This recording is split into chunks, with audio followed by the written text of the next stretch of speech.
Was. Thank you. Welcome back, folks. So we did take a step and make a decision that standing committees will be, our recommendation is that they should meet in the State House. So if we follow the agenda, there are some items here. And also John Bartholomew brought up the issue about there's a lot of small caucuses. They meet at breakfast time, they meet at lunchtime, which then brings up issues that talk about the cafeteria, which is not listed here. So I am open to whatever direction people want to talk about. Well, if we're going to meet in the State House, one of the thoughts is to limit the number of folks in the committee rooms. How would that be achieved? If we limit the number of folks, there's overflow that will occur. How do we define overflow? I think overflow would be put in some of these rooms on 109. Kevin Moore has been very clear in terms IT really needs to know what we mean when we say overflow.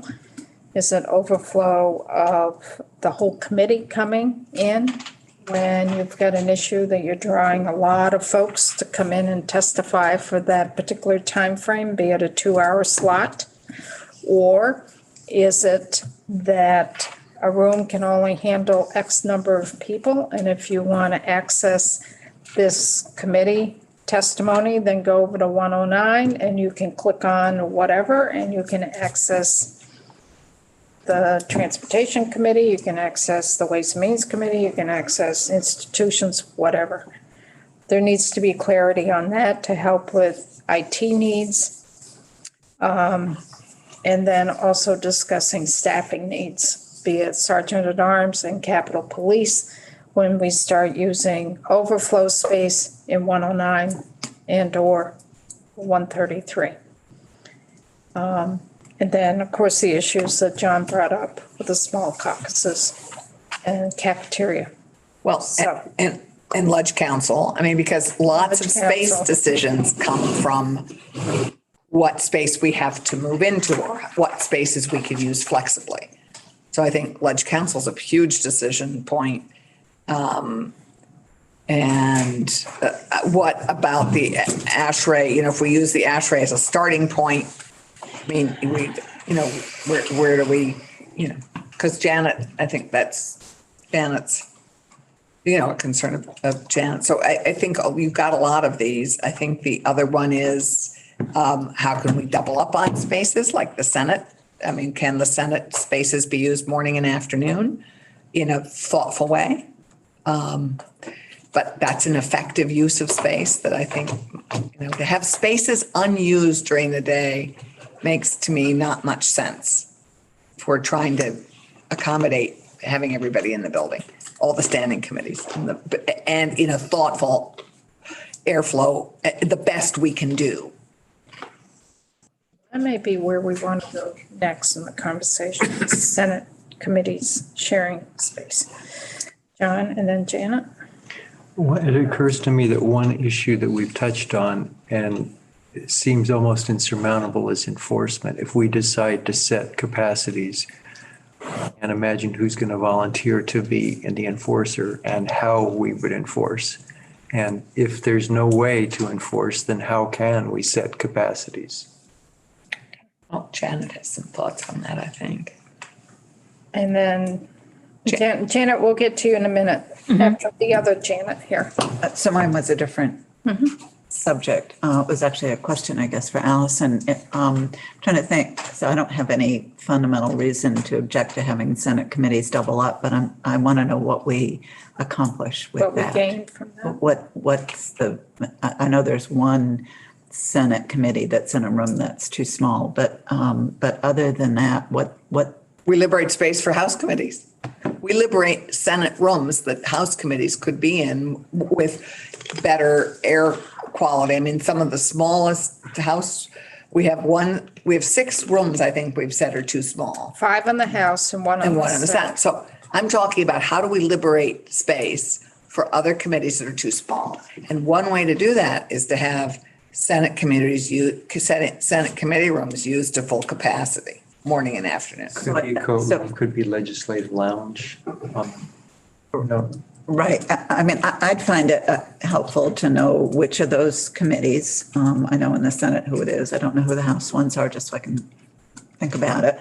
And then, we've identified some space that is available. And I don't want to change the culture in the Senate. I can't do it anyway, but I don't want to change the culture in the Senate unless there's a gain, unless it's needed. And so Right. I'd like to think about what the other options are. And if we get to a place where it's needed, then that's what. Right, we'll- I'm just- So let's get there. We'll have that conversation. So that's a point to the conversation. Janet Miller. Hi. So you were just speaking, John, about how are we going to enforce if we decided to do something? Last week, when Representative Ansel brought up the fact about putting people counters in rooms, so it kind of takes the, I will just use the word policing of the rooms off the chair's shoulders, off of our shoulders to a certain extent. I mean, I think people will, if we could do that, and we'd have to check with Kevin and IT, if we put the iPads up and say, this room has a capacity of 18, and it's now at 19, please wait, till someone can come out. I think that might be doable. And the other piece of that is for me and for security and all those other things, if we can come up with a number of a total capacity for the building itself, based on the ASHRAE standards, kind of, to what works for us, to keep people out of hallways from stacking up in those areas.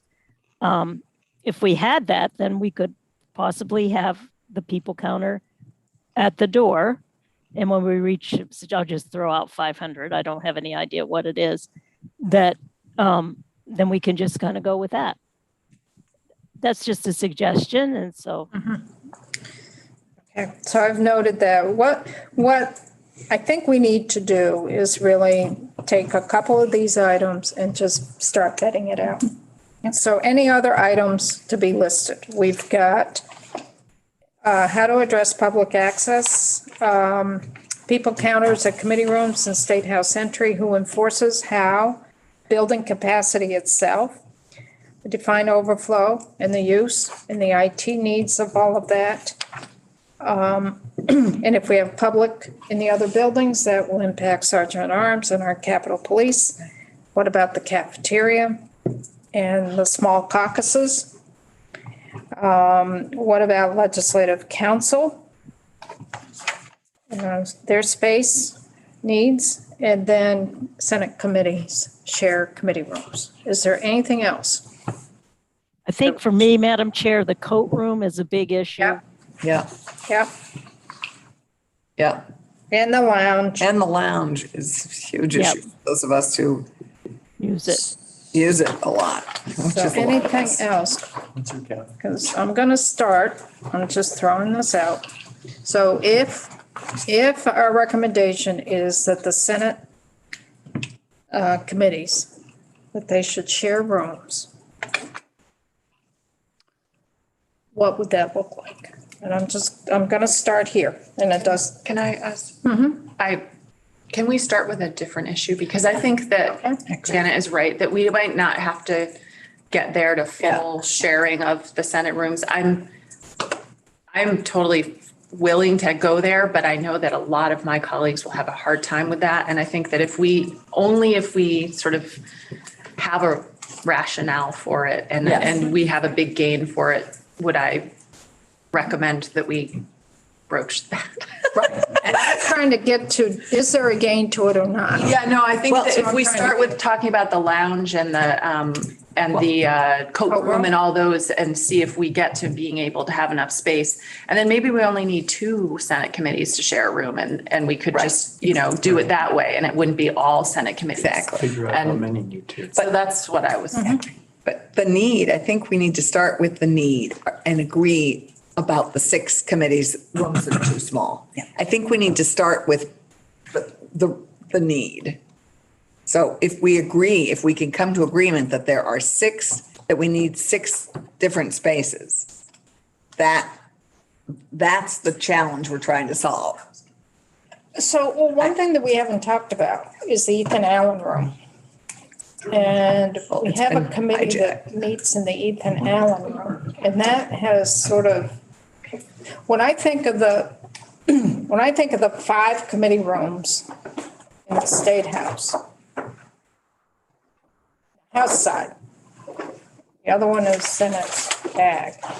There's 5 committee rooms on the House side that are small. What are they? There are 2 on the 30s. It's right now, it's where House Ag is and House Corrections and Institutions. Upstairs is right above that is where General and Military Affairs. And across the hall from there used to be Natural Resources Committee that is now down in Ethan Allen. So that room right now where Natural Resources was is basically an open room that's used for smaller meetings right Right. now. Then you have towards the stairway where energy technology is by the elevator. That's a really small room. So those are the 5 rooms in the House side that are too small, what they're saying is too small. And then you have Senate Ag.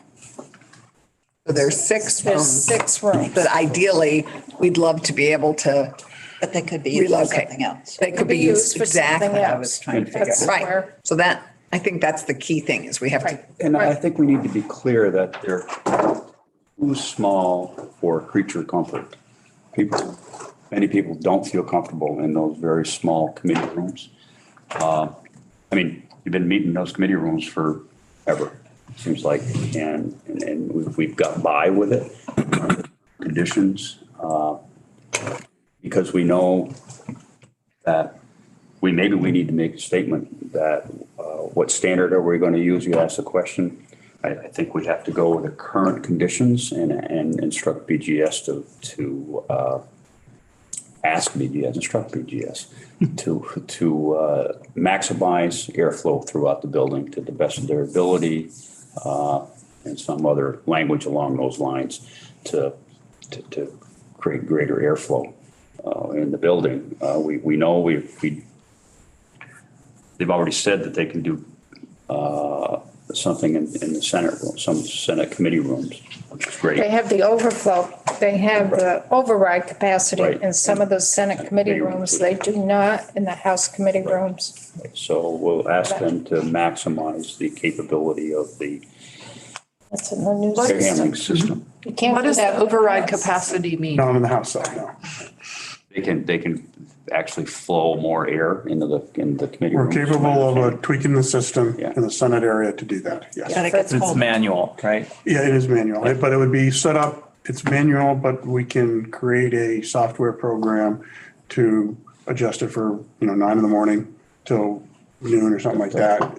So it doesn't get Time of cold. day program. It can be cold if we start it too soon. So the timing's everything, but usually you have your set schedule and that's what we would shoot for. So it doesn't get overly cold.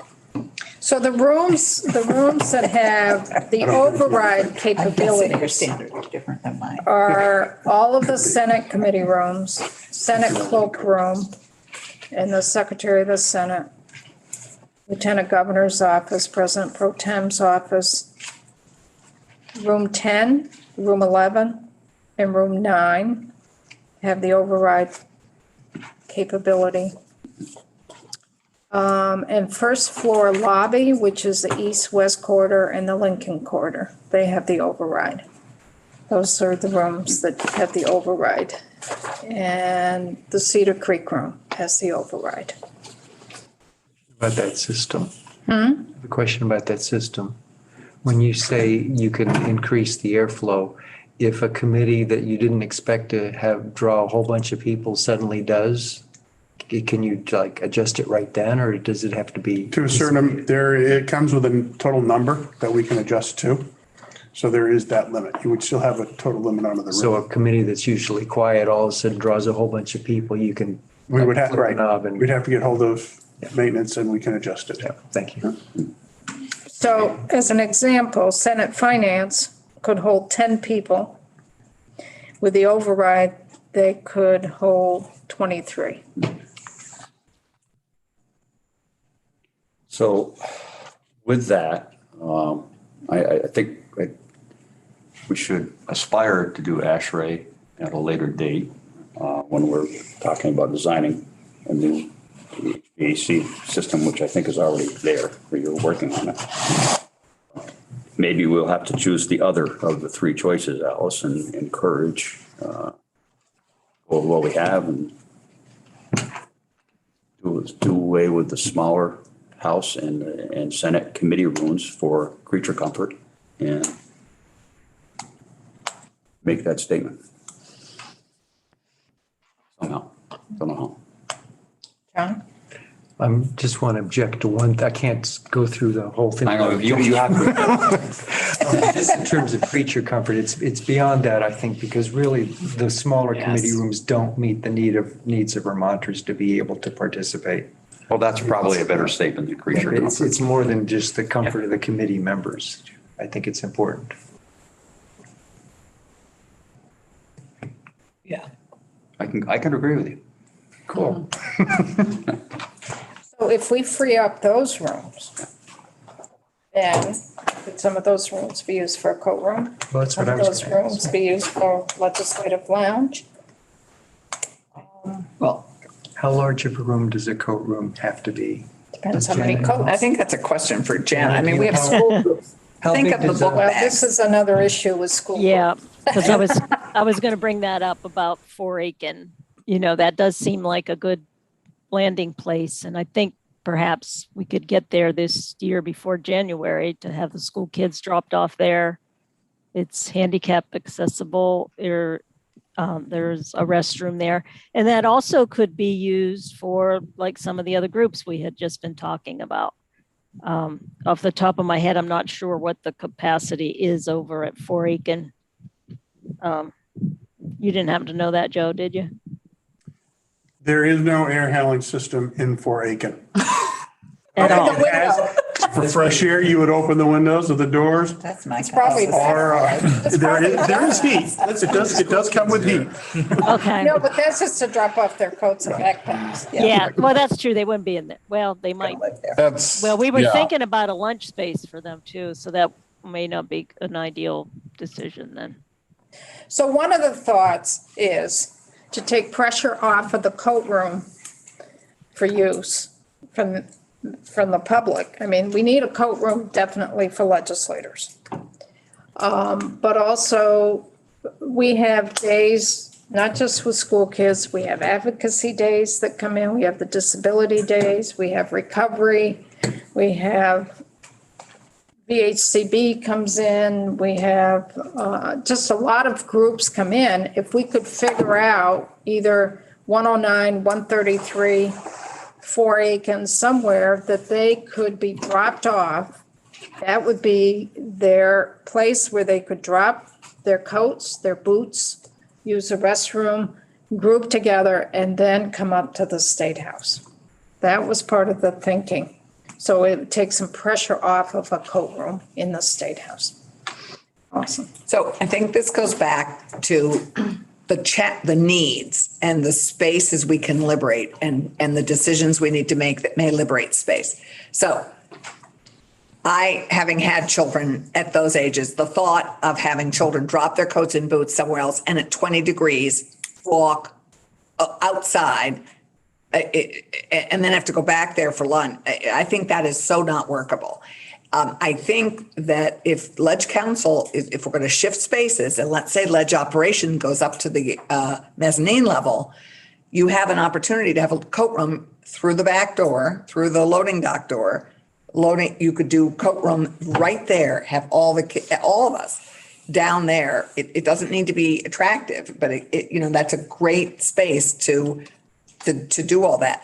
I think having kids with having to drop their boots and coats elsewhere when it is, and they State House in the winter, this is not now. And to have them separated from the things that get them in a healthy way over to the State House doesn't make any sense.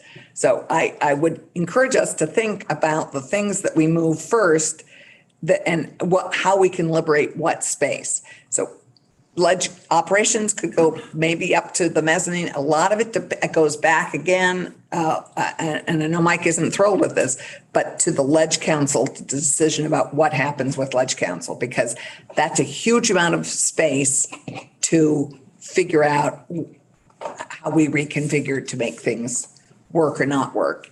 Again, I think the dominoes need to fall, but you need to figure out what's doing what to make the other dominoes fall in the right way. Can I comment here as well? Steve, sure. Yes, thank you. Kind of realm of operations that I can speak to. The vast majority of school students also go to the museum, and it already serves that function of kind of greeting them, giving them a place to land and use the bathroom. But I do want to echo the comment. So when the weather's nice, that works really well. And they do leave their lunches at the museum and often eat their lunches there.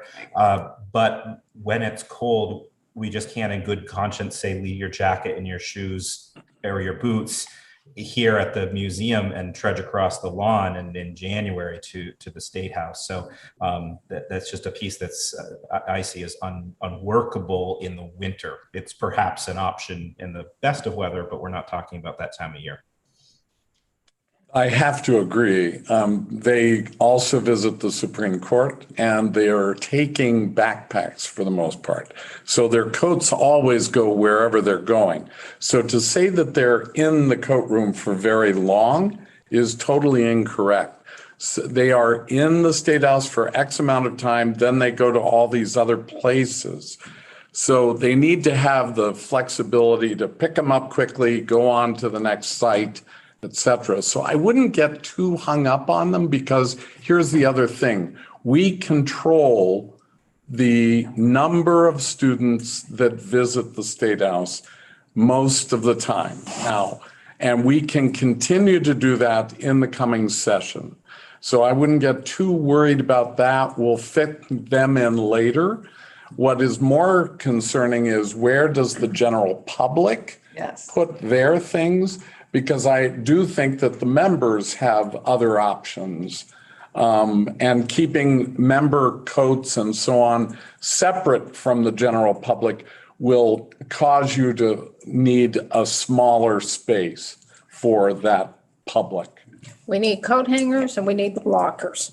Those are the two things we need. We don't need the mail, because Butch has worked with Janet Miller a year or two ago, year and a half ago, trying to figure out a new system. Do we need the lockers? Yeah, we do. We need What some lockers? I'm getting into that way, you guys. Lockers.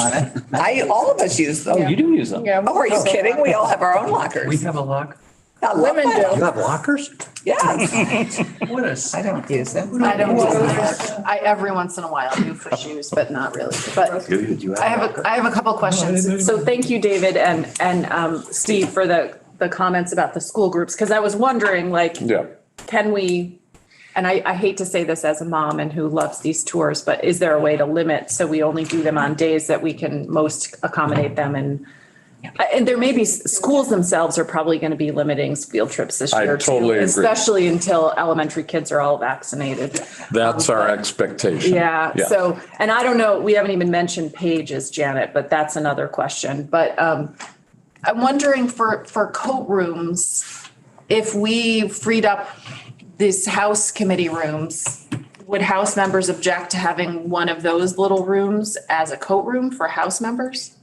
I just stick it outside my committee You- I in know the you use it hallway. Anyway, but I mean, I just don't want to say anything that would enough. I don't want to offend my I colleagues. think in the if you House, did but, it in the floor that their committee room was in, or as close to it as possible. The thing that we have to be careful in, and I mentioned this to Janet Miller. How far away from the doors do we really want the coat room with people coming in the winter with salt and water and sand Right. on their shoes, walking through the Cedar Creek room, walking up our hallways? I mean, this is where you get into your living museum, and it's gonna really be wear and tear on those carpets that they're schlepping in with their wet boots. Right, right. I hear you. And so I'm just trying to figure out if, I also think it would be helpful to have multiple smaller coat rooms, and that maybe we have, a public coat room and then a coat room for staff. I'm gonna give some something, pushback but- on that. I'm gonna But give some pushback, because the coat room is one place that you might run into senators that you don't normally run into, or other House members, or senators running into House members. It may be the one time that you might meet somebody that you're not gonna meet in your world in that building. And there could be a point in time in that session where you're gonna need to communicate with that one legislator, that one senator, that one House member. That in January, you're clueless about, but come May, you're saying, oh my God, I did have this great conversation with this person in the coat room. I can talk to them about this. I hear that, but I also Those think that little the coat things are room, the important. current coat room, room 9 is a really good committee room. And so we Well, need to find I'm an not disagreeing alternative with that. space for the coats. And it might not be another same size space. So if we had a coat room for the public and then a coat room for staff and legislators that in a different spot, that might help to have two smaller coat rooms, I'm trying to say. Right. And Rather than 3 or more. Right, Yeah. right, Janet, and then Alice. So I don't use the coat room at all. I don't ever go in there. Nobody finds me in there. I don't pick up my mail. I don't do anything in there. So I'm just saying that because I think legislators' experience of it is different. Yeah. I don't think it's not like having to be on the floor where everybody's experience is roughly the same. yeah, I agree. think it's quite I mean, there are a lot of legislators who keep their coats in their committee rooms, Senators. which makes it even harder because then the I do. committee rooms are filled with coats. Exactly. I mean, Senate committee rooms cannot be full of coats because then there'll be Yeah. no people. So, I mean, I think there are pros and cons, but you're absolutely right. Not everybody goes into the coat room even the way it is right now. So Allison? I love the coat room. It's great. And it's where the pages is where we see everybody every morning. I mean, Janet's absolutely right. All of us use it differently. But there, we have an entrance that has an immediate space on the left that could be used as a coat room if we liberated it. If we wanted to, which is where the legislative operations is at the moment, where the committee assistants, where Mike and Peggy and Charlene are. That is also an immediate space for the short term if we're going to be using room 9 as a committee room. So, I mean, we do have space near doors that you could think, and if we're not going to use, although I think it's a crime to use the Senate Ag Room or Senate Economic Development as a coat room. Ledge lounge, saying yes, it's a but lounge. yeah. If those you're are- gonna free those rooms up, Yeah. use that as your lounge. But we're talking about liberating 6 Yes. committee rooms, and that the coat room is I think an important thing for us to figure out. I agree. So I think we had a conversation early on about, well, if we could liberate some committee rooms and the Senate Ag. And so maybe we could move the copy room over to where the current Senate Ag Committee is and liberate the, It's not too small. Copy room could actually be part of the coat scene. okay. And then I was wondering. use the copy room as a coat room. I mean, in the grand scheme of things, it's knocking down walls and expanding places, but I was just thinking on a temporary basis. And then there's always space. I mean, I'm sorry, I'm going to bring up the Marble Palace and I know it's not handicap accessible. Well, if we could put some racks down there. Some And- guys use that automatically Yeah, right now. yeah, well, currently some Are there Put coats down there? Yeah, Yeah. Some folks get dressed down there. yeah. I wouldn't recommend that in the No, short term, but some do. I mean, maybe that could be a coat room for But we'd have to have an alternative space too, because it's not handicap accessible and it's got all kinds of negative things going for it. And because there's no second ed, That's it's, get away from us. I thought it would make a great office space, but I got beat up on that too. But there are these little nooks and crannies that we could use for codes. It should be used for something Right, different you know, cool. than it is used for now, for sure. Yeah. John? I'm wondering, why do we need the copy room in the building? Does it really have to be in the building? We got pages if they really need to run stuff back and forth. As long as We've got these other little buildings that we're not sure what to do with. Kevin Moore, legislative IT. As long as we have a place for the copy room to be with proper airflow, ventilation, because the ozone that's created from those machines as they're running full tilt, and a way to get the paper product to those that requested it, could be outside of the building, but I would suggest relatively close otherwise. I mean, it just seems like a logical thing that, So what would happen, what would happen, I'm just thinking, you get a late night session, you need 150 copies, Of the no budget. pages, Yeah, the budget. Of the budget. or of anything, yeah. Who's going to deliver that? You'll have nice clean boots and warm jackets from a coat room to go run down to Florida. That's where 150 copies from. Thank you, I won't be able to find me to go get them because I'll be somewhere else. I don't know where yet. How many pages aren't there? someone from the. We also didn't do that this year. We all worked off screens. Yeah, I agree. I think it's that is becoming less and less. Remember when we used to have to wait around for 2 hours to get the budget? Right. Those days are gone.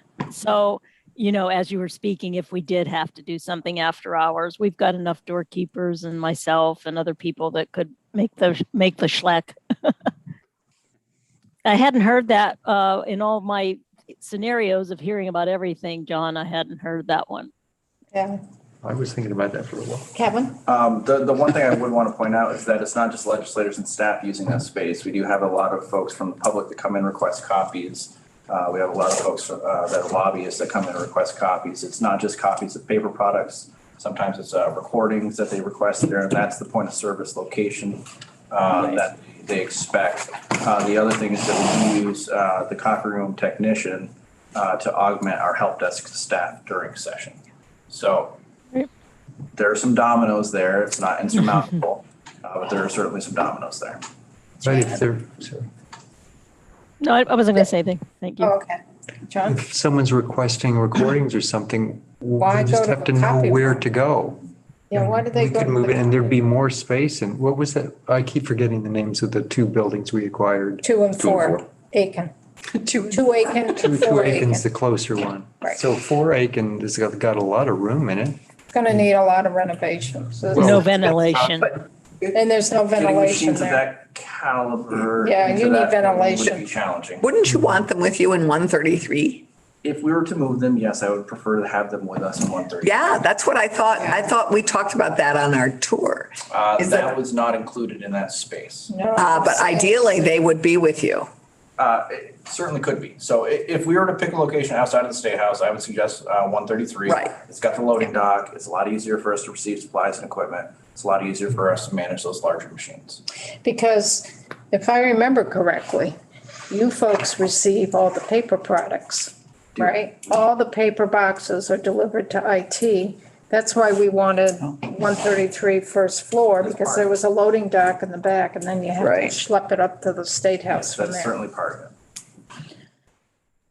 it. Not insurmountable, handful of dominoes. Well, is this a thinking point for our next Tuesday meeting? The copy room?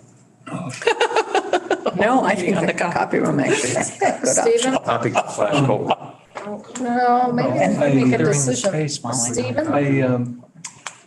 I appreciate the want to discuss the copy room and stuff. I think one of the things, I just want to back us up just a teeny bit on what I'm seeing as different ideas to manage space use in the State House. This is kind of a category, one of which is the copy room. It might be worth looking at some ideas in general and then going to specifics. more. One of the things that I heard in my interviews, I just wanted to interject, was that during advocacy days, during breakfast, lunches, and dinners, one of the things that has happened over time, which is part of maybe why the space needs have, or perception of space needs have shifted. I mean, I really can't speak to this. This is what you were mentioning to me, is that advocates line hallways with tables and booths, and there's all these receptions. They used to do some of those kinds of activities out of the building at the Capitol Plaza or other places. And now they're in the building, and that completely likely contributes to the sense of space shortage. And it's under your control. And it's merely just a thing that you can modify how you think about doing that. It may have impacts obviously downstream, upstream to the advocacy groups, and they're of course wanting access to you, and they want to court you about their important issues and stuff. But it's just something to think about. You could do something different there, and you would potentially have more space to be in a more openness. So that's one thing. And fewer encounters with bacon wrapped hors d'oeuvres. Right, better for your heart. So I just wanted to think like laterally, are there any other ideas like that would be space use modifications that you could do temporarily that would relieve the pressure on the State House and make it feel more open? Because I think if we go into the copy room, it's not necessarily going to solve, we can solve for that and talk more about it, but I just want to make sure maybe if there's other ideas we haven't thought about. Like you talked about scheduling, alternating times, mornings and afternoons of the same space. Other things like that. Oops. Do you have something, John? Just course, idea popped in my mind about the receptions. Are there contract obligations or implications? Because There is obviously for the cafeteria, there's a lot of the income, I assume, from the contracts. unfortunately. Right. So with Steve Klein and myself and the cafeteria folks, we've been negotiating with them because they are worried that in January, if we limit things that they could do as doing these receptions, because we don't have space for it, we don't want to see them suffer. They weren't part of getting any free grants or anything like that. So it is part of negotiation. I think there'll be a presentation from Steve Klein about it I'm not sure which committee this would go to because we have to have the legislature buy-in on it. And if I think like right now it's giving them a little bit of a stipend to make sure they're not, it's feasible for them if we decide to do any drastic measures. But that being said, I also think that maybe we could just shift our focus too on the breakfasts. Maybe they can be inside the bigger part of the cafeteria because the capacity limits, as Joe mentions, is 80 when the doors are closed in the big part of the cafeteria. When the doors are open, that whole area of that floor is just 64. So when you close the doors, you get more airflow. And so maybe we could do the breakfasts up where the pages used to sit at that big table. Or maybe we allow the receptions to be in there as well so that, the contractual piece for the cafeteria doesn't include, this bit of money, but it is where they make their money. They break even on serving all of us for regular meals, but they do make their money on the other pieces. We haven't talked about the Cedar Creek room at all. So it is interesting that we clearly treasure those receptions. And it is the one open space that exists in the State House, other than the card room and the hallways. So it only holds 30 in the override if we're going to try to, like from security purposes, when we get 150 people in there, it's really kind of crazy. You have to keep a path of egress, and sometimes that is not there. We can put stanchions up to do that. But right now, if we went towards ASHRAE standards, we would have 30 people in there. So 30 people could be in there for a press conference. But the big event of, that many people in there for hors d'oeuvres is a decision we'd have to make.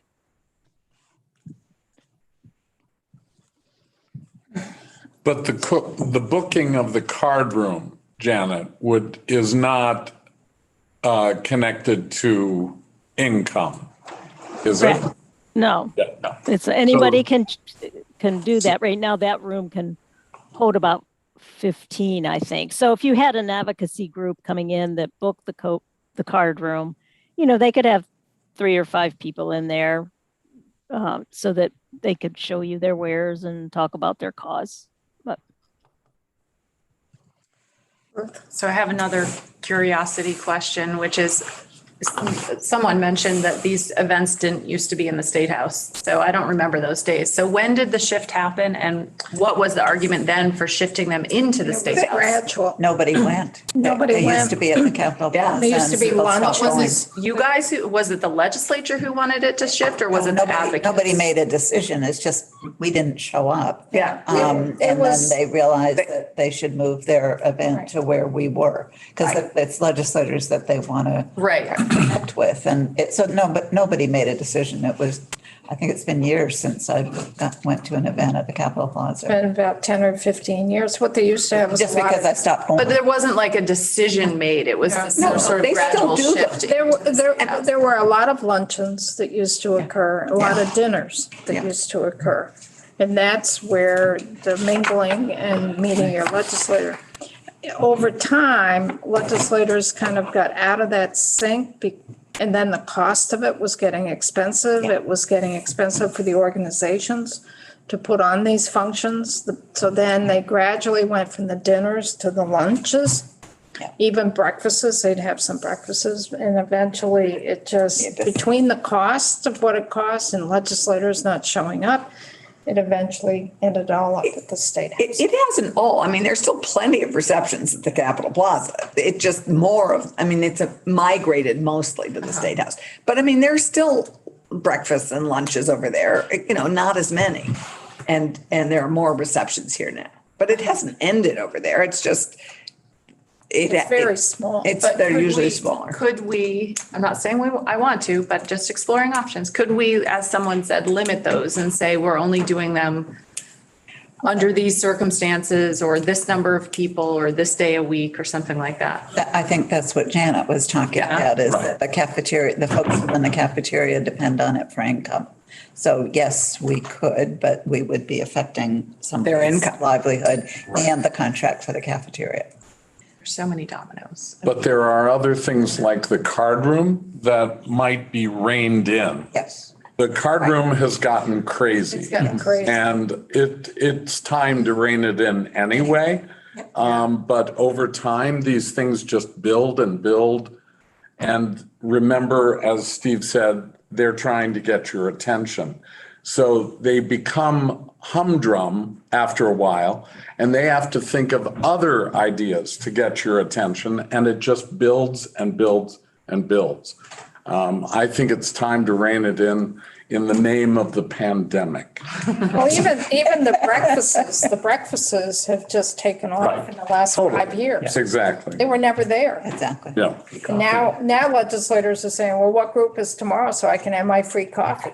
Yeah, David, David, David, what were some of the parameters of the card room previously? Because I don't think I know. It just, as I said, it's just over a long period of time, it's just gotten more and more intense, more and more competitive. Yeah. For you. So Arms race. competitive. It's now by lottery, basically, because it became so intense. And we don't limit who can sign up for it. It could be Right. Lenny's Shoes wants to come in and show his shoes. Right. I wouldn't say no because I'm trying to. Exactly. Now that's the podcast. Lenny's, don't call us. And then maybe the card room could be used in The card room some could be new used. way. It would not be the daily carnival, You have a lot the of great daily cards in carnival. there. It's the card room where people play cards. Precisely. There's no one there Creates late a at night. sense of space. I think that's what Steve said, and I agree with that. What did you say? Creates a sense of space. Yeah. Even if not using it. Correct. The fact that you walk through Correct. someplace that isn't knee deep, 10 people deep. Right. Particularly when you finish your session and you try to get Get to through your there. committee room or up to the cafeteria and you can't move. I mean, it does seem like this is a time where we can dial back on some of these things and people will understand and, and it'll all get reinvented. What'd that look like? Which is fine. Dialing back, though. Dialing back, fewer small groups, fewer receptions or move them, fewer card room events. I don't know. That's what people have been throwing out. Maybe we just say we're pausing card room events for next session.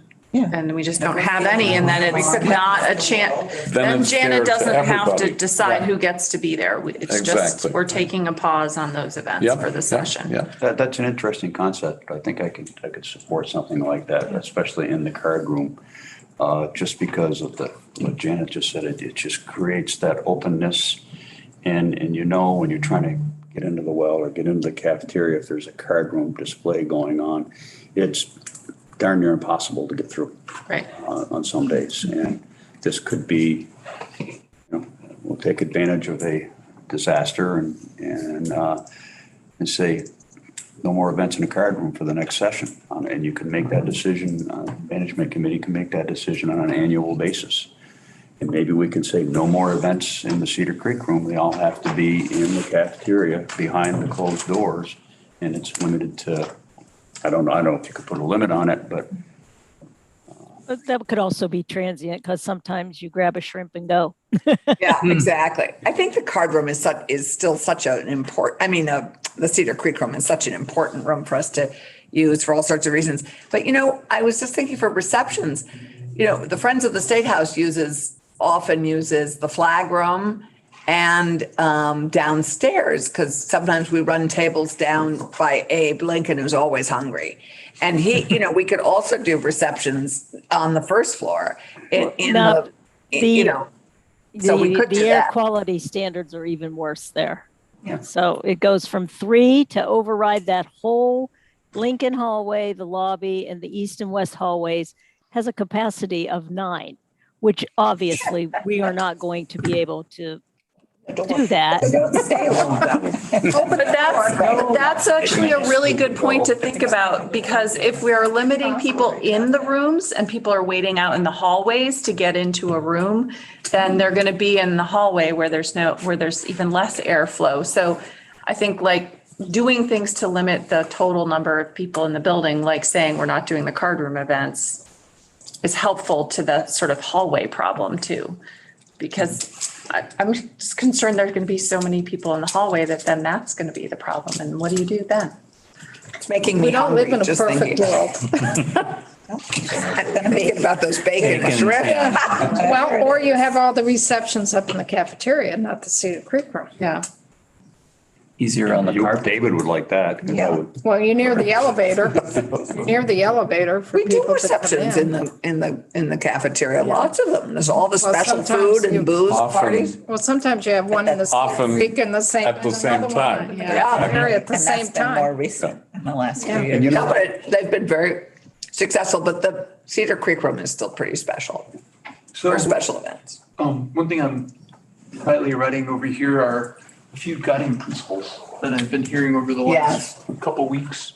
And I'm wondering, and I think I just added, ask BGS to maximize air systems in Senate, basically where it's reasonable and possible, to enhance the number of people.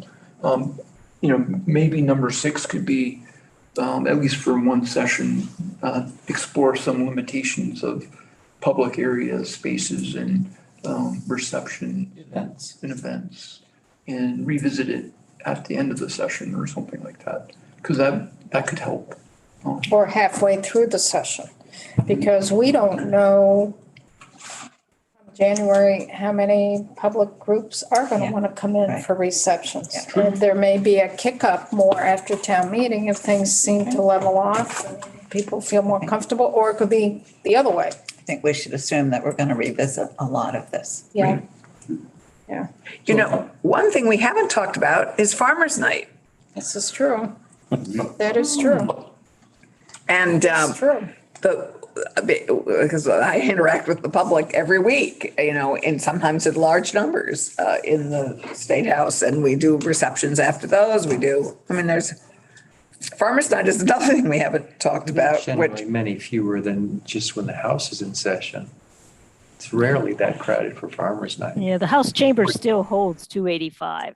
So Right. that, just for that reference. oh, great, that's a good number to know. I hadn't realized it was. So Farmers Night really is, we wouldn't need to be too concerned about. I think we should, Very rare we'd have we one that was need to be. crowded. VSO night maybe would be the only thing, right? If that, Well, it Even depends. that, you're still 150 Yeah. people Yeah. in the seats and. okay, so where are we, folks? We're just kind of spinning right now. I think we're spinning. I think we've identified real needs that we want to address, 6 committee rooms that we want to have be, if we possible for next year, move.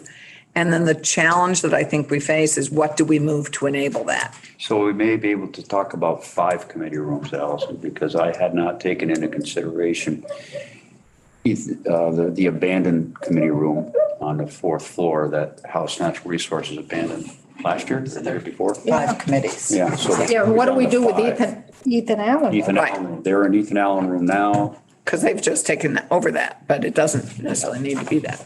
But We had, Mike, can I ask a question? Mike, how much space does do you and your staff need? I mean, do you need as much space as you have, or if, I'm gonna just throw out a room, like would the Senate Economic Development Committee room be big enough for yours, or is that too small?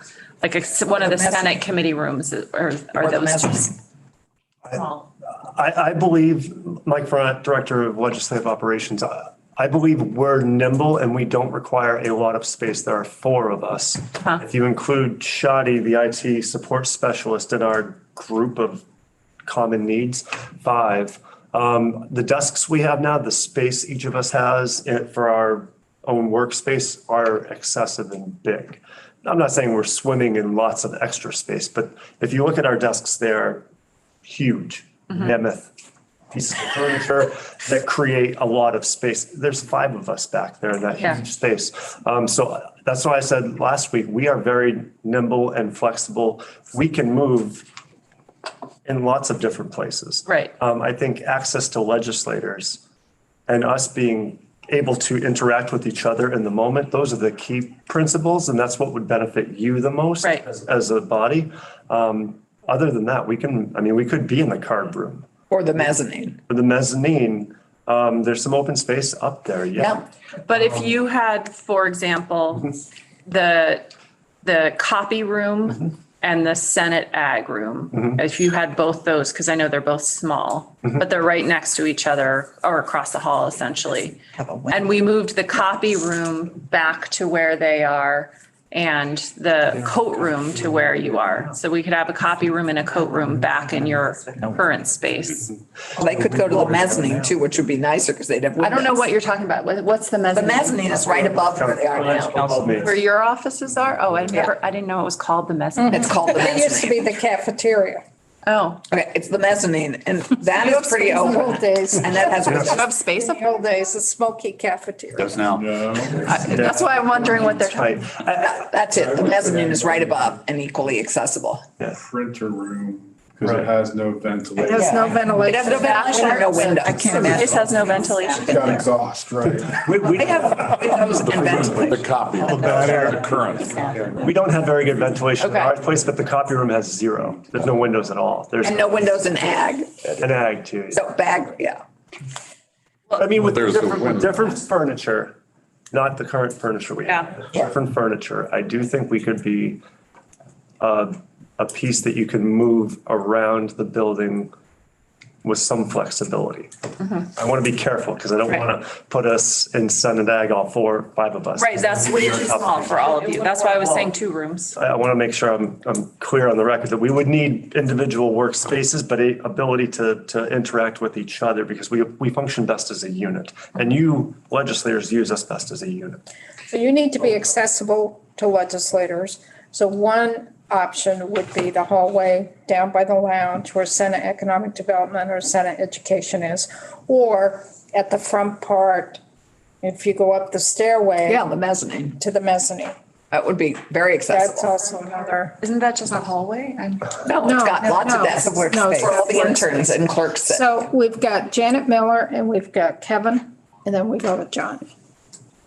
So one thing for our list, Chair, is the shortage of office space in the Pink Lady because they're hiring. And then we also have, I think maybe we should just still talk about our new HR director and that hiring of another position there. And just a discussion about the access to an HR director. Where should it be? I know everybody wants to be in the State House, but is that something, this is a new thing for us, so I don't know if all legislators would want access and all staff would want access. So just throw that question out there too. Okay, great, thank you. Kevin, John, Janet. Just really quickly, if we're looking at combining functions in some fashion, the 2 things I would say is that the copy room can't operate in any space less than what it currently has as far as physical footprint.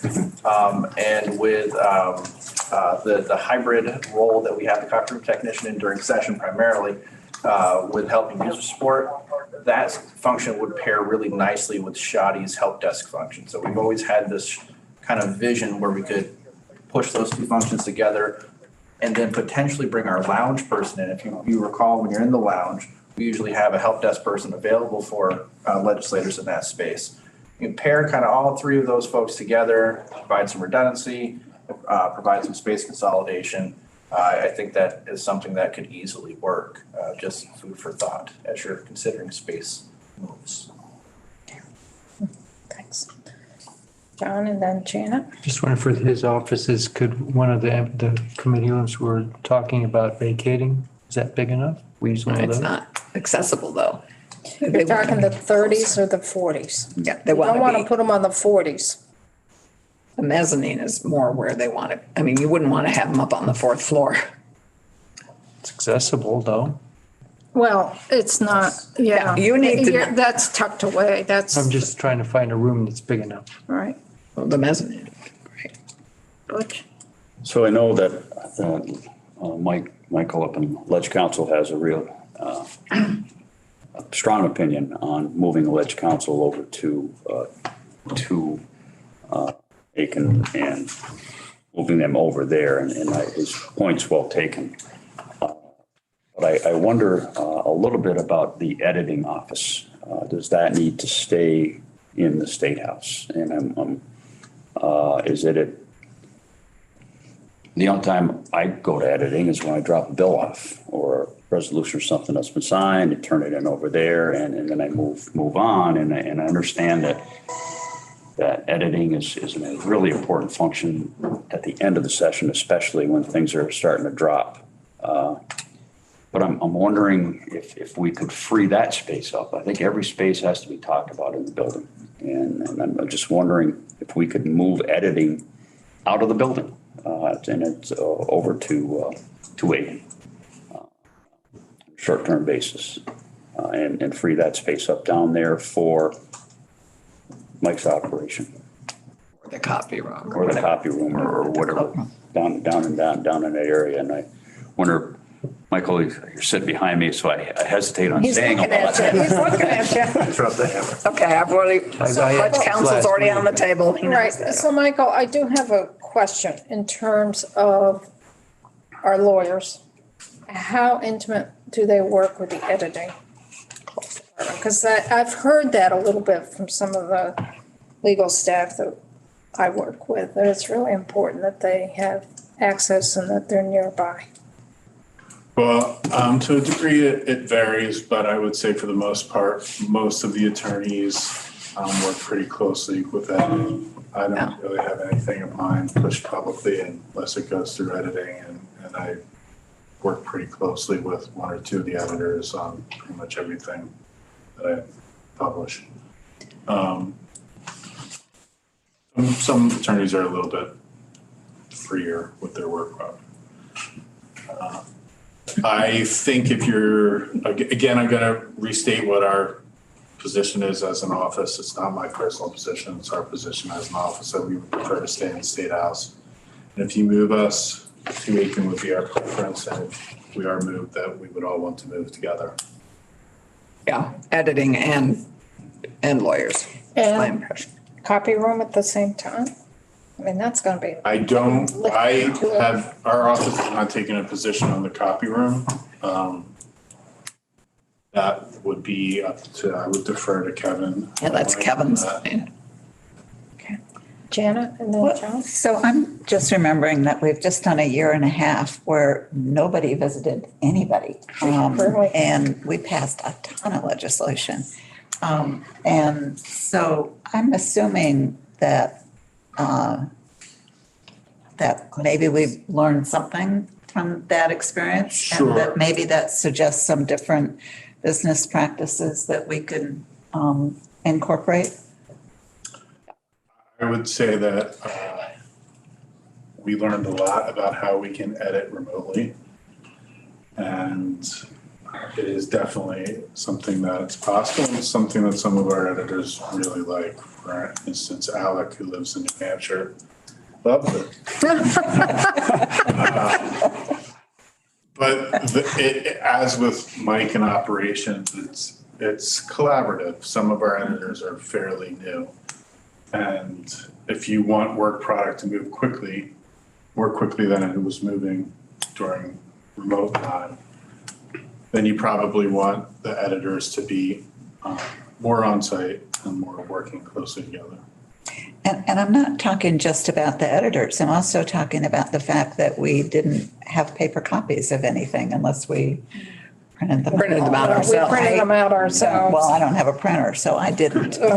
Did it by looking at things. And I don't want to forget all the stuff that we did differently and try to think about the things that we ought to continue to do. Saving paper is actually a really, really good idea. And some of the remote work was better. Some of it was more difficult. So it's really, I think it's important for us to think about where, what worked better and what didn't. As all of you know, Luke Martland resigned today. This morning. And we had a meeting last Friday, and on our list was things like, Right. how do you incorporate remote work, and how much remote time would you allow an attorney to have during the session or prior to session? When is everyone expected to be in the room, et cetera? And so we definitely see opportunity for remote work. That's partly something we need to collaborate with you all about in regard to what do you want? I have a thought. This might be a parking lot item for another meeting. But it could be really therapeutic is actually do just a brief smidgen of time where we talk about what are some of the business operational wins from the pandemic. We haven't done that. And It's a good idea. It would be really helpful. And it might be actually kind of fun in a weird way. We did that in the Senate. We have a document of lessons learned. Actually, we did two things, and we could share that with this committee. Well, We did I think lessons what Stephen's talking about, yes, we did, and we could certainly share that, but I think what you're talking about is like more actual work operations. Yeah. Like how we communicated with each other, Absolutely. how chairs ran their committees, whether we made copies of things, how we communicated with staff. Because I think Janet is so right, and it's what I've tried to say in different words, but you said it perfectly, is we learned how to do things differently. We learned how to not have to have the conversations in the coat room, but still communicate with each other. And we did it really well. We passed major legislation this year. It wasn't like we didn't have quality work product, and all the staff did an amazing job. So what did we learn that we can use to make things better moving forward? And I do think that when we have that conversation, we need to include the staff in the discussion about the things that were better for them and the things that were not as good. Yeah. So I know the time boundaries were a big deal. Boundaries are a Yeah. big deal. Oh, sorry, the what? Time Boundaries. boundaries. Oh, Yeah, a huge Yeah. problem. yeah. But From things like, I have to leave at 4:30 to pick up my kids because it's my childcare day and a committee keeps you a half an hour later, to calling on a Sunday morning. Yeah, that's Calling way out after of 10 o'clock at night. Totally out of line. That's totally out of line. No, John, you had your hand up, right? He keeps talking about that. Do I have your home number? I don't think I do. I think that more sell. No, I was just gonna make sure I go back to what Butch was saying, and again, I was thinking the same way he was about editors. Ideally, legislative council should be together, but I think we should really focus on people in the building who the legislators need to contact regularly and daily. And I can't think of more than a couple times in my years where I've had to go find editors for anything. And now that almost all the documents are electronic, it seems like there ought to be a way to take that group and the working group and move them out. But they need to be really connected to our. To Ledge Council. Ledge But Council. do they need more than electronic and phone? And, it's not that far. I'm just trying to think of who has to be in the building and who maybe doesn't. And Mike. the attorneys, it's much easier for me if I need to talk to Mike, I know where he is. I can find him and he's often there. I'm never looking for editors. Mike and then the other Mike. You mentioned electronic editing. It was done electronically, but all things come back to a paper repository for each of your bills that we keep as an official record because they're required to go to the state archives at the end of the session. So even though much of it was done electronically, we do ultimately create paper files of all of the bills. Mike? Prior to operations being removed from Ledge Council, the drafting operations team was something I oversaw. And one of the things that I noticed, and I would urge you to have Nadine Martin, the supervisor of drafting operations, come testify before we make a decision about them, about their workflow, because they did do a good job, an amazing job during the pandemic of editing bills remotely. But what you didn't see in the background was how much workflow collaboration Nadine had to do on her own here in person. And she was the only one that came in here in person. So she was connecting 5 different people to 20 different attorneys through some pretty amazing work. But there's a workflow process from legislator to attorney to editing, back to attorney, back to legislator that happens that I think you lose a lot of efficiency if you remove them physically from each other. Mike might have an amendment to a bill that you're going to take up on the floor in 5 minutes, and he can go down and have a face-to-face conversation with someone and get it done and get that paper back to you on the floor much faster than through everything slowed down with COVID and with the remote work. And that was one of the funneling pieces that really slowed things down the most, because it is a funnel when things go through editing and come back from editing. I think Mike can agree with that if he wants to, but I think Nadine coming in and really showing you that workflow might help.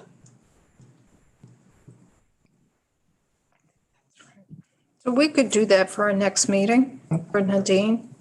And Mike, maybe you could connect with her for that. So I'm looking at the time, it's 20 after 4.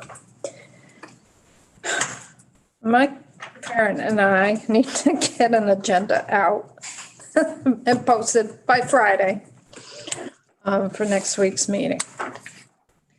So what are some of the items? Who would we like to have come in to testify next week? Nadine, obviously. Nadine, obviously. Have a conversation on what are the wins, operational wins that we had on the Yeah, I think remote? that Stephen's suggestion is a great one. The wins, the pros and cons, the lessons learned in terms of the operational aspect of our lives, our work, But include staff in that conversation. staff and So what other staff beyond Nadine? well, Mike, the two, Mike, two Kevin and Mikes. Mike. And JFO also. And Stephanie, who's going to be representing JFO, I think, next week also, Does yes. that work or not, Michael? I would want to offer the opportunity to other attorneys Okay, and other committee staff because everyone had different experiences based on workload and who their committee chairs were. And then there's committee assistants as well. Yeah, committees. Can I suggest, so I'm not going to be able to be here next week and I'm driving somewhere, so I can't even call in, wouldn't be safe. So I was going to just email you my list. And so I'm wondering if maybe the supervisors could offer to their staff the ability to do that. And then it could be, we could hear from as many people as wanted to put together a list. And it's just a matter of collating all of that. I don't know how we do it, but. I do also want to make sure that people have a chance to come and meet with us. Yeah. In addition, I think it's important. But rather than having the whole legislative staff in here, if they want to be able to tell us. so Michael, how do you see that in your world for us to know about what happened with our lawyers, our committee assistants? What do you mean, how do I see it? How do I In see terms you of- getting input? And getting input, how would be the best process in your world, do you think? Should it come to all lawyers and say this is available? I frankly wouldn't want to filter it through Jen or myself or Mike or whomever. You would or would not? I would not. I would want them to have their own opportunity because there really were the varied array of experiences that everyone had. Some people had really tough years and some did not. Yeah. And so what might be an operational win to somebody else could have been a real burden. So I would want to give them that opportunity. With that said, it's the middle of July and Right. People are taking some really deserved. Much needed. Right. So you may not get a lot of people to volunteer. But I can offer the opportunity to the attorneys to come and talk to you. I can also offer them the opportunity to give me some of their feedback if they feel comfortable with it passing through. And I'd want to communicate with them that this is not the only opportunity for them to do that, that this is a beginning process for us. And the question isn't, it's really what did we learn that will be useful in the future? More than, we can go down what didn't work road, but I think what's really important is what did work and so on. But I think it'd be really important for them to know that this is, the fact that they're on vacation doesn't mean that we are not going to listen to. Sure. Could I just clarify? The question is, what did the General Assembly and specifically our offices learn from working remotely during the pandemic? What worked well, what did not? Yeah. And what can we, what should we continue and what should we continue in some modified form? So Michael, you're willing to get that correspondence out to your lawyers, correct? Yep. And Mike, Should they respond to you, or would it be better if they responded to me to then set up the time for them? I think if they want to come in personally, they should respond to you and or Mike. If they want to not respond personally because of whatever reason and provide input now, they could do that. Or they could say, I don't want to provide input now, I want to provide input in the future, something. So you. How far in the, sorry, how far in the future can we go with that though, when this report needs to be? Right, out August 15th. Yeah, I mean, we can't say, well, you can let us know in 2 weeks because I just throw that out. Got to be pretty soon. It's got to be pretty soon for next week or the week after. So we're going to write a report. JLMC is going to look at it and make some decisions. You know, we're going to There's different fine tune steps. those decisions over a long period of time. So I understand that we have a deadline, but it's not as though everything is going to get decided on August 15th and never change. I don't know, because if they're looking for this report for our recommendation, I don't think we could go in after and saying, No, I'm just Then saying that JLMC is going to do its own, it's going to take the recommendations and Massage it. and massage it. And so are the rules committees. okay. I think another agenda item though for next week is because I think the next big thing is what is going to move to enable some of the movement that we're talking about. So I think Ledge Council really is up for a major issue for us to discuss. And what has to happen in the Green Lady to make the Green Lady workable for them? What kind of renovations could be accomplished by January for both? You know, so we have to make, some things have to be decided so that we can make decisions about where operations would go or where the copy room would go or where the coat room would go. But we have to liberate that space first before we can have the conversation about what's moving where. So I mean, that is the biggest block of people, quite frankly, that we're talking about is Legislative Council. And in some ways, would it Mike, if Ledge Council moved, so I think that's one of our big agenda items for next week. If you guys all move to the Green Lady, would you be able to take all the people out of the Pink Lady with you? Or are we only talking about the people that are currently in the State House? Could all Ledge Council fit into the Green Lady as opposed to the 6 that are in Pink Lady? So I've not visited the Green Lady, but I have seen the floor plan, and I do think, with the caveat that it has to be suitable for our work needs, that apparently, yes, I'll fit there. Whether or not you will get the people in the Pink Lady to come kicking or screaming is another question. There have been a couple of attorneys have already voiced their displeasure at the thought, but that's beyond my role. Right. I do want to note that the mezzanine isn't really huge. It's got a lot of restrictions. A lot of the infrastructure for that entire part of the building runs through the ceiling and the walls and the floor of the mezzanine. So you don't have a ton of options to work with the space there. Right, I understand that. But for example, Yes, they are. But operations could conceivably, Mike France crowd could conceivably work there, and maybe the HR director with the staff. I mean, there are rooms that are available as office spaces that, as long as we don't, I mean, that kind. There aren't any rooms available right now. Right.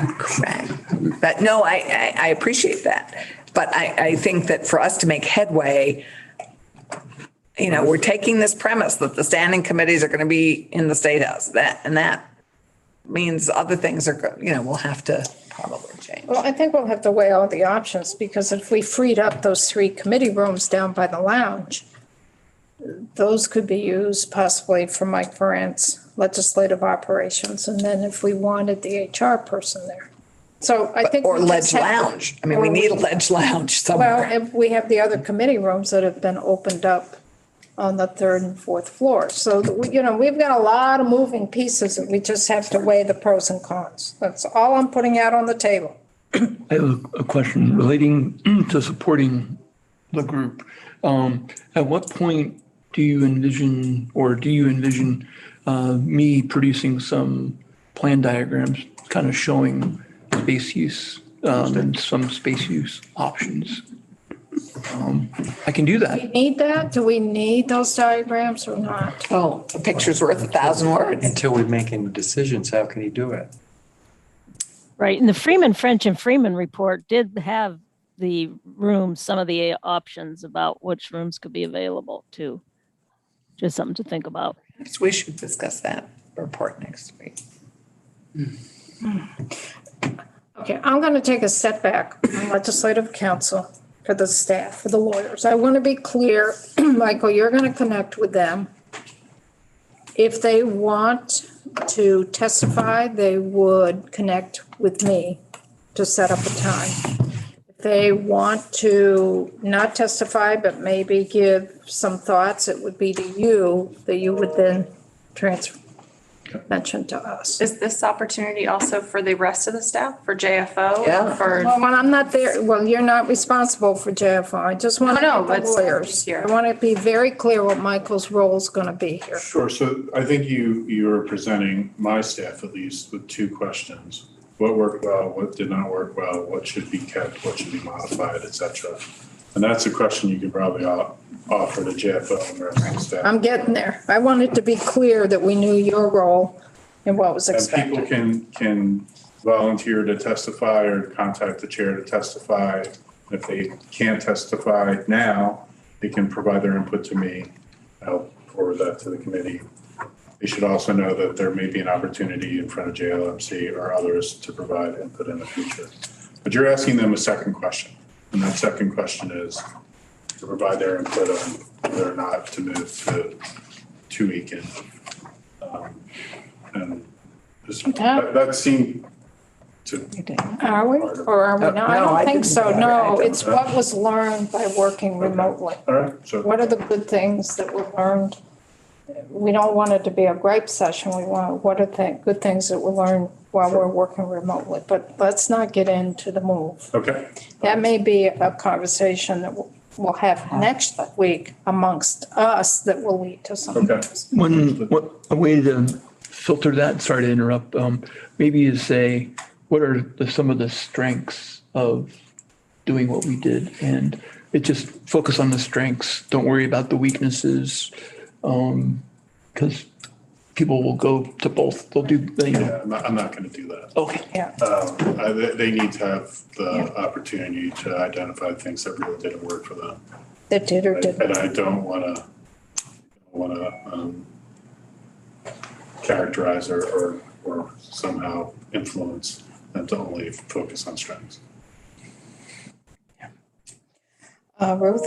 can I just ask, like, it would be helpful to get feedback that might lead to helping us make a decision about how we do things differently. So if there's something that was a negative or a positive that seems like a theme that we could then translate into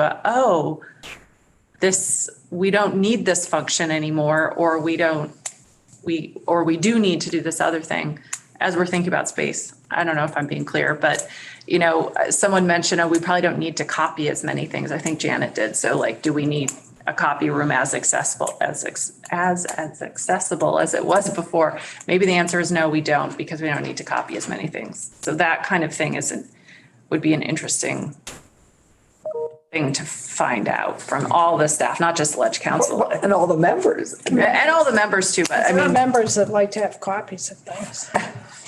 Town meeting, that copy room There's is a lot of, incredibly busy. sometimes you can't use your copier in your committee room because I'm it not saying needs it to has be to a be any different place. format. But anyway, joint fiscal, Stephanie. So I think my question is coming off of Senator Hardy's as well, is this question in the context of this conversation about space, about coming back, the principle that you passed earlier today. right. That seems to be what you're asking, as opposed to this open strength, that you're going to get a lot of more comments beyond this conversation of what it means for the space decisions. Yes. Is that, I mean, the way Mike phrased the question and the strength question, it feels very broad, and I'm happy to bring that back to joint fiscal at the staff meeting tomorrow. But I think you maybe want to tighten the context of how we're asking that.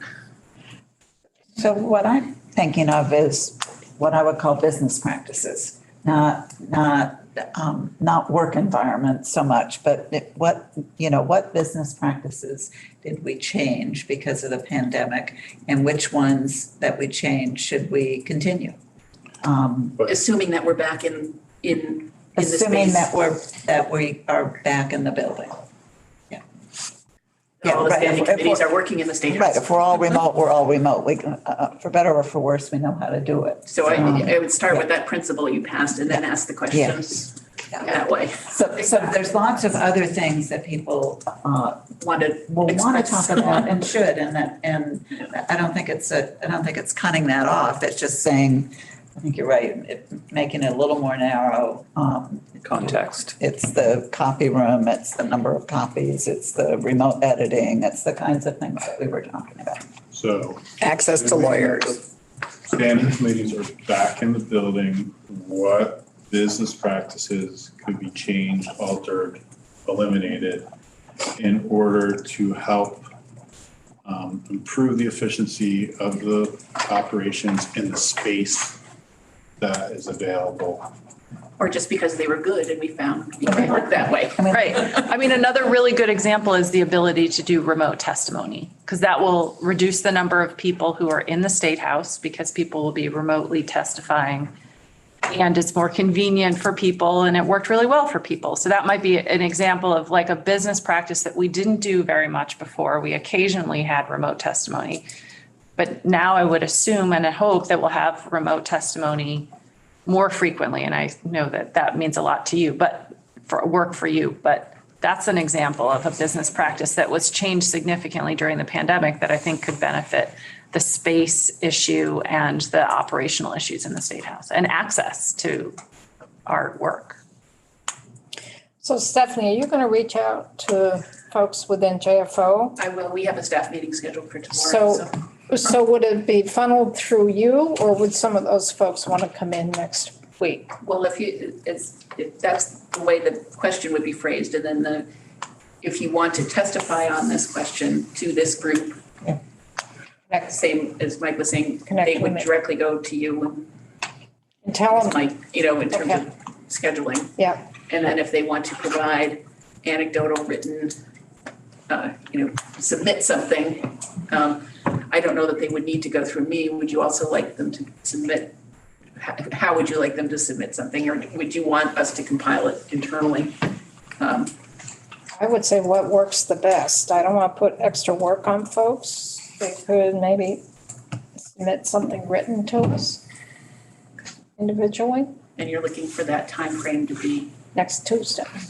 So the other thing that we haven't really, you have new space needs too. JFO is hiring new people. We don't have, we have 2 positions coming in. Right. And so you need space for them in the Pink Lady. So it's not like everybody's going to be able to stay in the Pink Lady. It's clear that the Pink Lady is bulging at the seams. So, and I sorry to be, because it's my first time listening to your group, but I'm just curious, why is the ceremonial office off the table? Why do we? I asked the same question.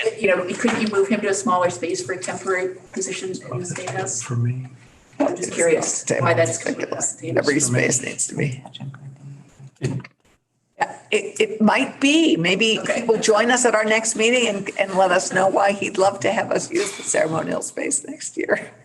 Well, I don't know why. When you're talking about doing it on the holiday, you popped into mind. I think the other, well, let me see how I can put this. Yes.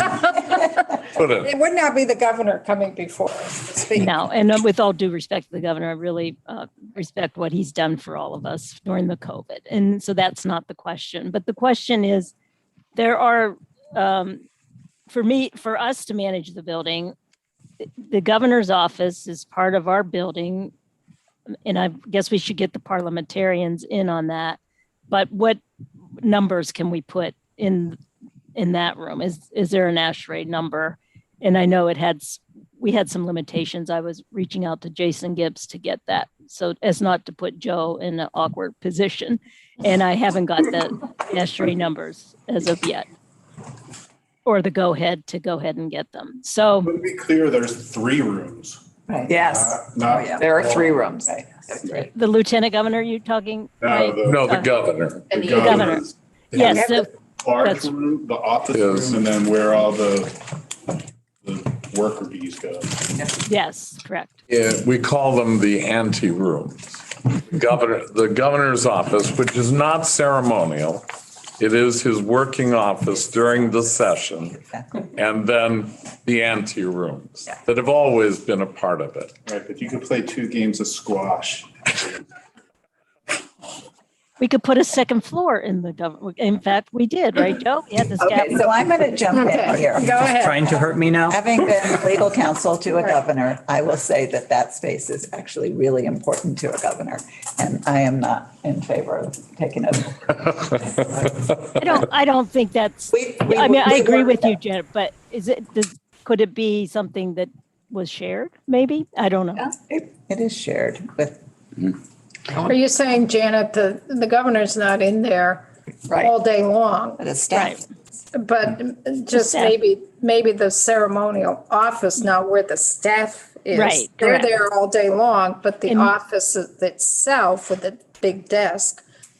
Yeah, right. I don't know. I'm just throw that out. I've been there. It's more than a big desk. We're talking about a room that is Sorry. the size of the Cedar Creek room and is in the same category as the Cedar Creek room, the House, and the Senate chambers in terms of historical importance and museum function of the State House. Right. And it's underused for a large part of the day. John? Yes. I'm surprised we're even talking about it. Their government is part, I mean, it's not, regardless of how important it is for the work, part of what we do is ceremonial.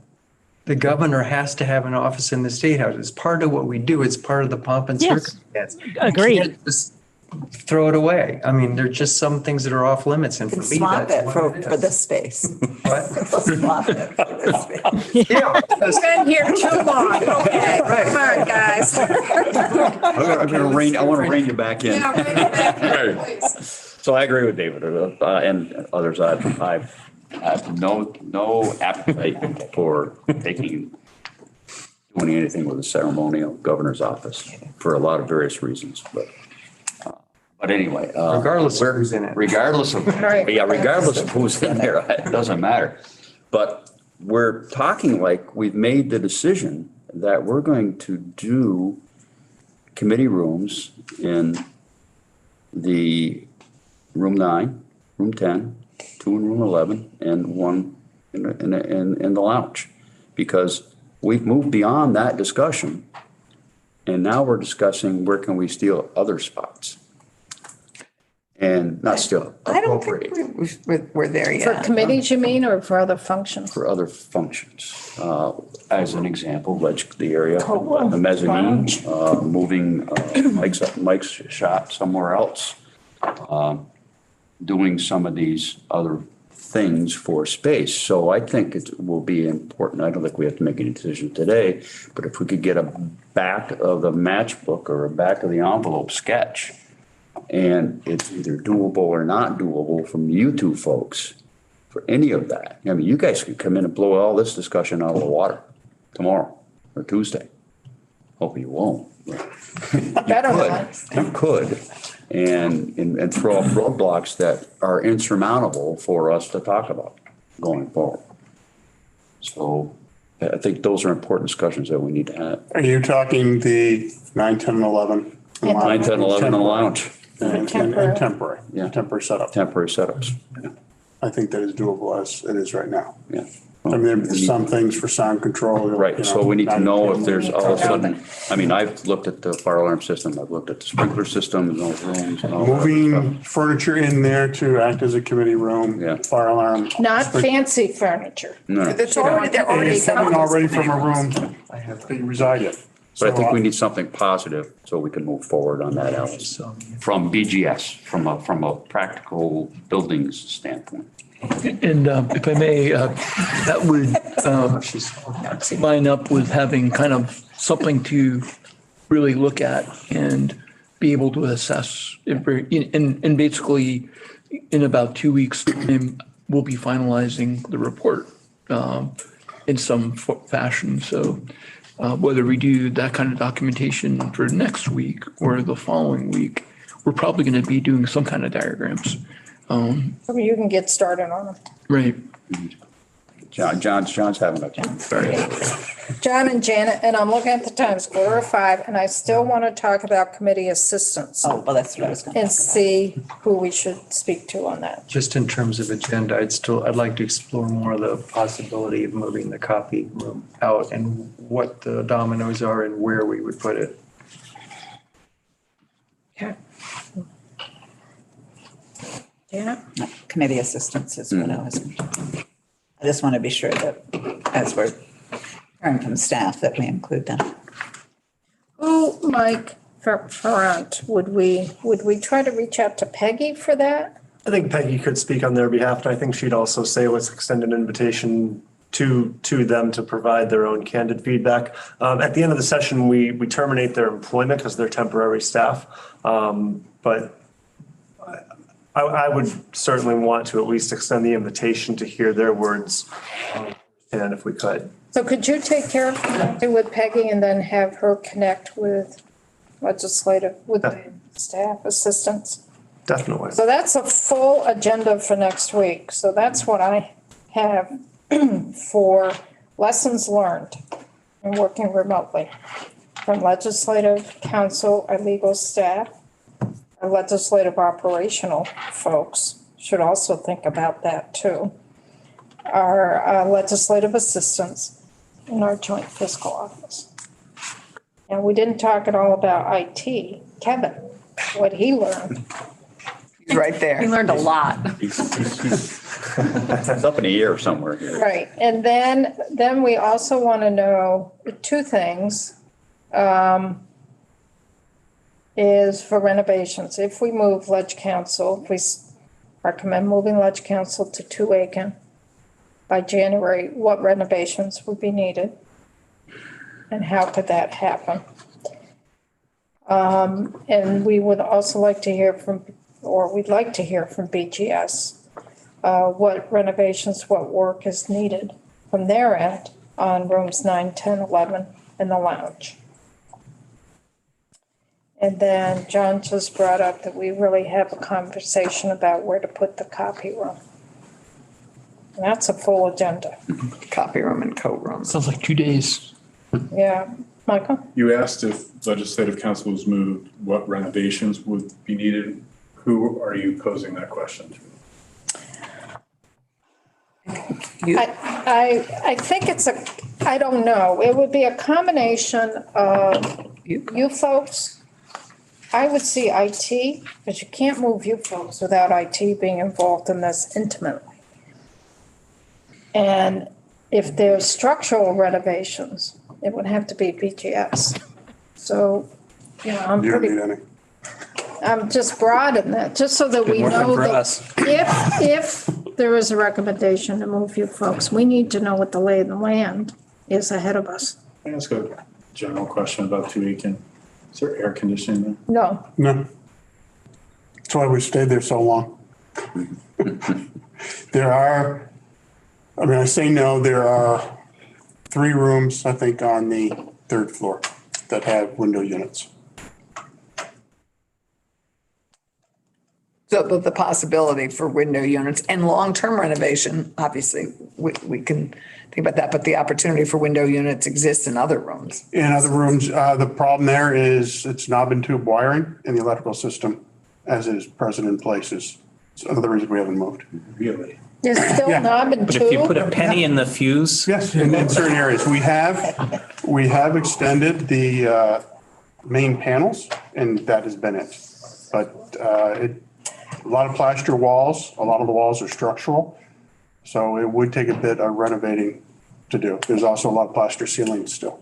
Would IT equipment and all the equipment that's needed, would knob and tube be able to handle? We function. I mean, how much you're bringing in? I wouldn't put a copy room there. No, but No, that would not be a good place for a copy. I don't think anyone thought. See, copy those room would come. are information, that's information That's we the kind of need. thing we need. That's the kind of thing that we need, and that some of those walls are weight bearing, so you can't maybe tear them down, like the columns in the mezzanine are weight bearing. You can't tear those columns down, they're weight bearing. So, Or like you said, you're taking a field trip, right? So you did a tour.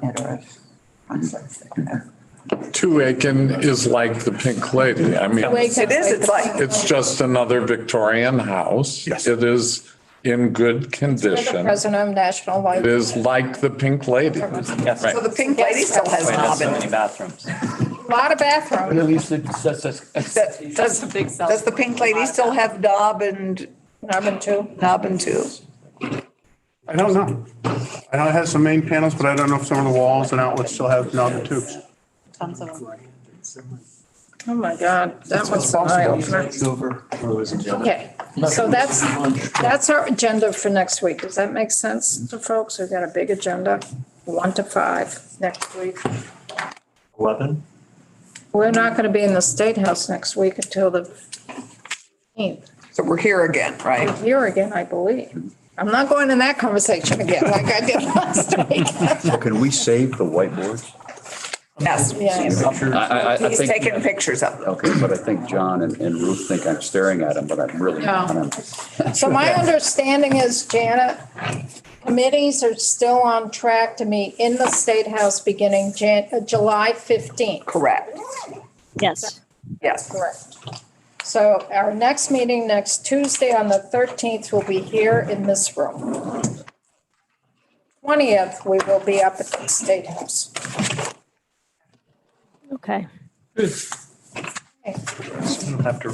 Thank you all. Thank you for your work and your due diligence and your commitment to coming in once a week. Thank you, Alice.